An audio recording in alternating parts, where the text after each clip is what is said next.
দুটি হাত তুলে আল্লাহর দরবারে বলতেন, আল্লাহ ও রাব্বে কারীম, আপনার রহমত চাই আল্লাহ, আপনার রহমত ছাড়া আমরা কোনোভাবে বাঁচতে পারবো না।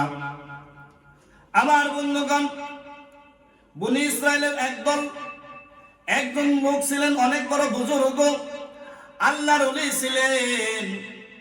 এই লোকটি সবসময় আল্লাহর ইবাদত বন্দেগী করতেন, আল্লাহর গুণগান গাইতেন, আল্লাহকে এমন পরিমাণ ভালোবাসতেন, আল্লাহকে পাওয়ার জন্য সব সময় খালি তাহাজ্জুদ পড়তেন, সাস্তের নামাজ পড়তেন, কোন নামাজ কাজা করতেন না। ও বন্ধু, এই বুজুর্গ ব্যক্তি 500 বছর হায়াত পাইলেন আল্লাহ তাআলার ইবাদত বন্দেগী করার জন্য। সমস্ত কিছু ছেড়ে দিলেন, টাকা পয়সা গরিব মানুষের কাছে বিলাইয়া দিলেন, ভিক্ষুকদেরকে সবকিছু বিলাইয়া দিলেন, নিজের স্ত্রী, নিজের সন্তান সবাইকে বললেন, ও আমার সন্তানেরা, ও আমার বিবিরা, আমি সবকিছু ছেড়ে, আমার উপরে কোনো দাবি রাখিও না, তোমাদেরকে ছেড়ে আমি জঙ্গলে চলে যাচ্ছি, আল্লাহর ইবাদত বন্দেগী করব, আমাকে বাধা দিও না। আল্লাহর প্রিয় বান্দা তারপরে জঙ্গলে চলে গেলেন, জঙ্গলে যায় আল্লাহর ইবাদত বন্দেগী করলেন। আল্লাহ তাআলা খুশি হয়ে গেলেন। আল্লাহ তাআলা খুশি হইয়া জিবরাইলকে বলেন, জিবরাইল, আমার এই প্রিয় বান্দাকে একটি গাছ তুমি সেখানে বনে দাও সুন্দর করে। সে গাছটা হলো আঙ্গুর গাছ। আর বললেন যে একটি কূপ খুঁজে দাও, কূপের থেকে পানি উঠাইয়া সে খাবে।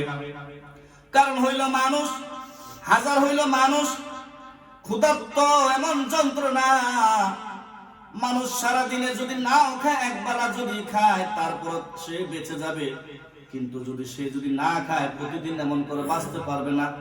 রাব্বে কারীম রহমত করে একটি আঙ্গুর গাছ সেখানে বনে দিয়েছেন। হাদিসের ভিতরে এসেছেন আঙ্গুর গাছ দিয়েছেন, বুখারী শরীফের ভিতরে এসেছেন আঙ্গুর গাছ না ডালিম গাছ। বিভিন্ন হাদিসের ভিতরে এক এক ভাবে এক এক গাছের কথা বলা হয়েছে। এই বুজুর্গ ব্যক্তি জন্য একটি ডালিম গাছ বা আঙ্গুর গাছ বনা হয়েছে। তারপর একটি কূপ আল্লাহ রাব্বুল আলামিন তৈরি করে রেখেছেন জিবরাইল আলাইহিস সালাতু ওয়াস সালামের মাধ্যমে।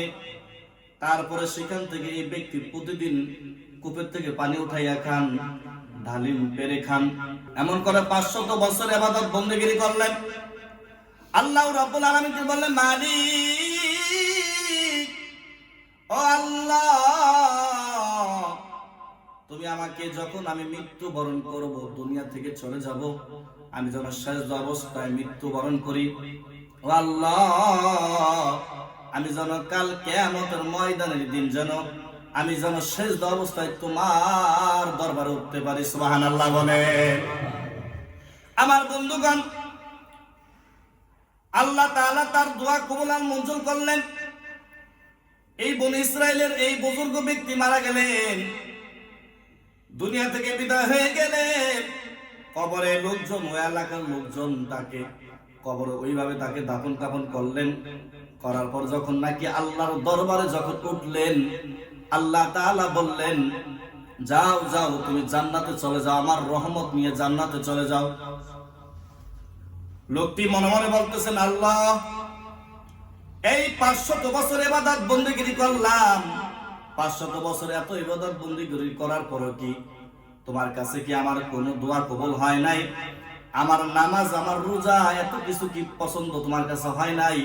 ও আল্লাহ, আমি তোমার রহমত নিয়ে তারপরে জান্নাতে যাইতে হবে। অহংকারে ভাবে এসে বলল। আল্লাহ তাআলা বললেন, ও আমার ফেরেশতা,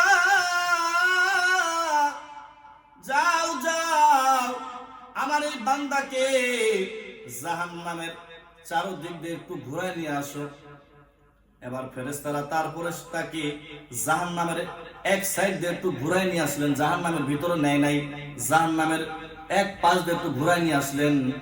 ঘুরায় যখন নিয়ে আসলেন, এই ব্যক্তি পানির পিপাসা, জান বের হয়ে যাচ্ছে, কলিজা বের হয়ে যাচ্ছে, কান্না করতেছে। এবার বলতেছেন, ও দুনিয়ার মানুষ, ও কেউ আসো নাকি, আমাকে এক গ্লাস পানি দাও, আমি অনেক তৃষ্ণার্ত হয়ে গিয়েছি। ডাক দিয়ে একজন বলতেছে, এখানে কোনো পানির ব্যবস্থা নাই, যদি তুমি পানি চাও পানি দেওয়া যাবে, কিন্তু কথা হইল তুমি যে আমল করেছো 500 বছর, তুমি ইবাদত করেছো, আল্লাহর আমল করেছো, তুমি সমস্ত কিছু যদি আমাকে দাও তাহলে তোমাকে এক গ্লাস পানি দেওয়া হবে। ডাক দিয়ে বলতেছেন, ভাই ধরো আমি 500 বছর ইবাদত বন্দেগী করেছি, সব নিয়ে যাও, আমার কিছু দরকার নাই।